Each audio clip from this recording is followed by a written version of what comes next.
It is 6 p.m. here in Cairo, time for the news bulletin, and we will be starting straight away with the main headlines. Foreign Minister Badr Abdulati hails the Arab, African and Latin American support for the Egyptian candidate for the UNESCO post. Israeli attacks kill 38 Palestinians in the Gaza Strip since dawn. The last Gaza flotilla boat was intercepted by Israel.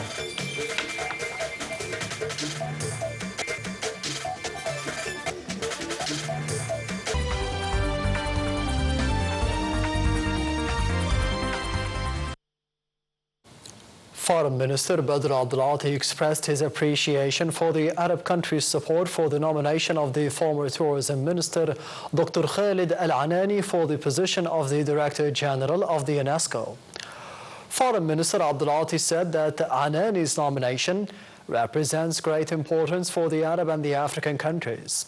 This came in a meeting Abdulati had held with the ambassadors of the Arab countries accredited with the UNESCO during his visit to Paris to head the Egyptian delegation in the organization's meeting next Monday, which will witness an election over the post. The top diplomat had held a meeting with Mozambique's permanent representative to the UNESCO in Paris and praised the commitment to the African Union's decision to support Khalid Al-Anani as the African candidate for the organization's top position. He asserted that this support reflects the spirit of the African solidarity and also embodies the model of cooperation and integration within the African continent. Foreign Minister Badr Abdulati met the permanent representatives of both Cuba and Paraguay to the UNESCO and lauded the Latin American countries' support for the former Tourism Minister Khalid Al-Anani. Abdulati said the move reflects the spirit of the Arab-Afro-Latin America cooperation. Foreign Minister Badr Abdulati had received an official letter of support from the government of Paraguay for the Arab and the African candidate, Dr. Khalid Al-Anani, for the position of the Director General of the UNESCO. This came during a meeting with Paraguay's permanent representative to the UNESCO, where Abdulati stressed that this position reflects solidarity among the countries of the Global South and opens new horizons for consolidating partnerships within the framework of the UNESCO.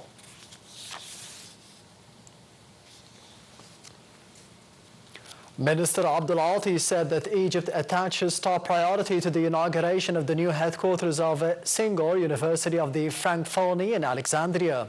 The minister made the remarks in a meeting with the Francophonie Secretary General in Paris, where they also reviewed the political and economic developments in the countries affiliated with the organization, as well as the Israeli aggression against the Middle East nations and the challenges facing Africa.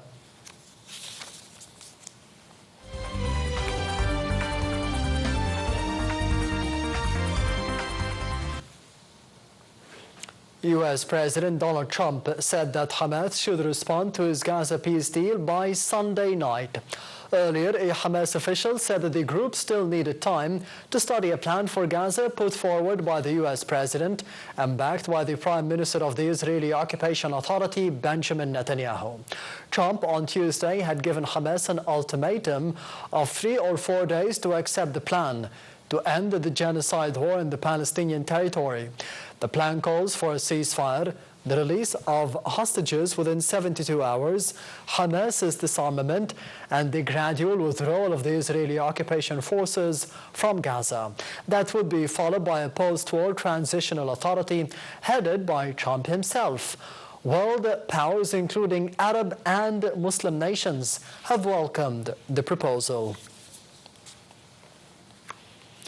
At least 5 Palestinians, mainly children, were killed in the Israeli shelling of displaced people's tents in Gaza City port, raising the toll of the Israeli strikes to 38 deaths across the Palestinian enclave.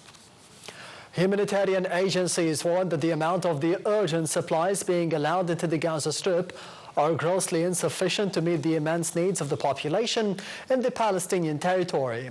The World Health Organization called for humanitarian corridors to allow access for hospitals, notably in the northern Gaza City, where the ICRC announced that it had been forced to suspend the activities due to the Israeli intensified military operations.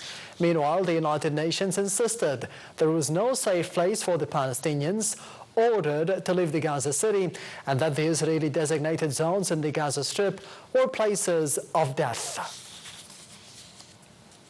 The organizers of the Gaza-bound 8th flotilla said that Israel intercepted the last remaining boat after the interceptions of the fellow vessels drew protests worldwide. The global Sumud flotilla set sail last month, ferrying politicians and activists towards Gaza, where the United Nations says famine is taking hold. The Israeli Navy began intercepting the boats on Wednesday, and an Israeli official said that the following day, boats with over 400 people on board had been prevented from reaching the Gaza Strip. Reporters Without Borders have condemned the Israeli arrest of more than 20 foreign journalists after the Israeli forces intercepted the Gaza-bound 8th flotilla, calling for their immediate release. In a statement, the media watchdog said there were more than 20 foreign reporters on board the global Sumud flotilla.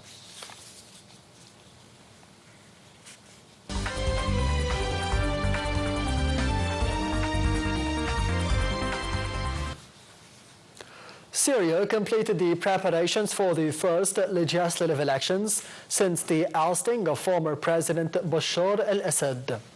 On Sunday, local committees are to select two-thirds of the 210-seat legislature, with the rest nominated by the interim president Ahmed al-Shara, under the selection process criticized as undemocratic.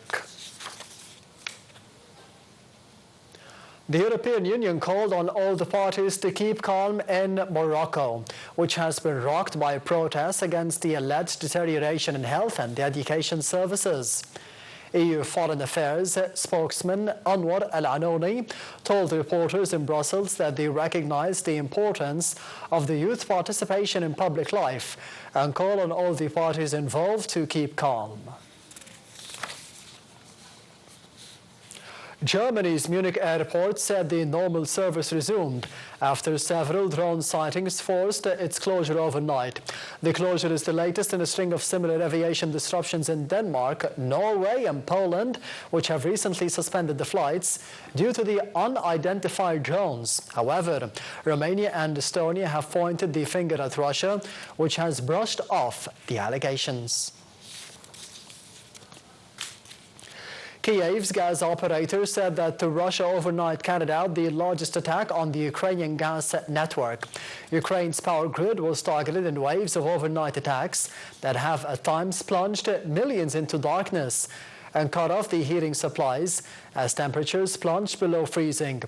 Kiev said that around 35 missiles and 60 drones were fired at the facilities in the Kharkiv region and central Poltava region.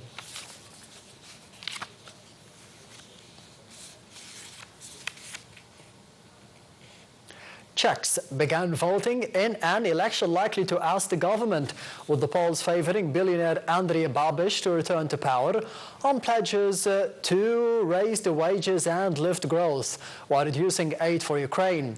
The change would boost the European anti-immigration camp and could complicate the consensus on the climate policies in a country where no sitting government has won a second term since 1996. The popularity of Prime Minister Petr Fiala's Polar coalition and its liberal government allies has been hurt since the Czechs endured the inflation surges after the global pandemic and the Russian invasion of Ukraine.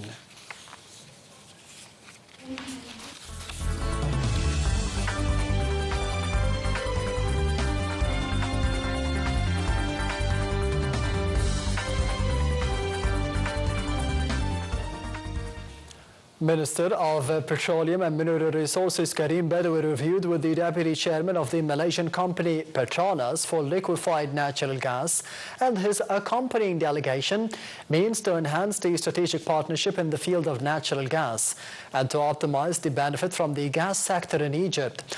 Both sides also reviewed the solutions aimed at enhancing the operational capacity and improving energy consumption in a way to support the plan to reduce the emissions. The Malaysian state-owned energy company has inked an agreement with Egypt to boost the natural gas output in West Delta in cooperation with its partner Shell.